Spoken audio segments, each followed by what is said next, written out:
Wiki iliyopita kwenye mjadala wa hotuba ya Rais, wako wabunge wawili, Mheshimiwa Kangi Lugola na Mheshimiwa Ahmed Shabib, walitoa maoni yao juu ya mtizamo wao kuhusu rushwa na ufisadi vinavyoweza kuwa kikwazo katika kufanikisha maono ya Mheshimiwa Rais katika hotuba yake.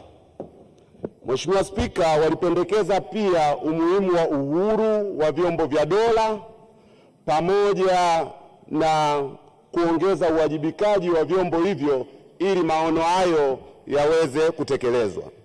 Mheshimiwa Spika, baada ya kauli hizo tumesoma kwenye vyombo vya habari ikiwemo gazeti la Mwananchi la tarehe 31 mwezi Januari na vyombo vingine mbalimbali vya habari vikiripoti kwamba wabunge hao wameitwa TAKUKURU, na gazeti la Mwananchi linamnukuu mkurugenzi mkuu wa TAKUKURU kwamba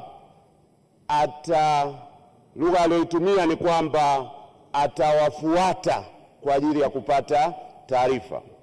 Mheshimiwa Spika, hatua hii licha ya kuweza kuonekana kwamba ina nia njema, lakini ina hatari ya kuweka rejea, kwa maana ya precedent, kwamba vyombo vya dola na mamlaka nyingine kinyume na ibara ya 100 kifungu cha kwanza ikisomwa sambamba na kifungu cha 3 cha sheria ya kinga, madaraka na haki za bunge, ambavyo hivi vyote kwa pamoja vinawapa wabunge uhuru wa kujadili na vinazuia mamlaka nyingine zozote zile kuhoji yanayotendeka ndani ya bunge hili.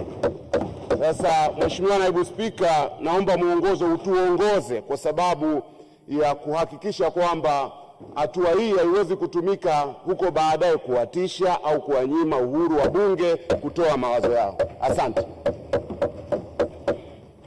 Asante Mheshimiwa Mbunge. Mheshimiwa Mbunge amesema Mheshimiwa Ado Shaibu Ado kwa kanuni ya 79 akiomba mwongozo wa kiti.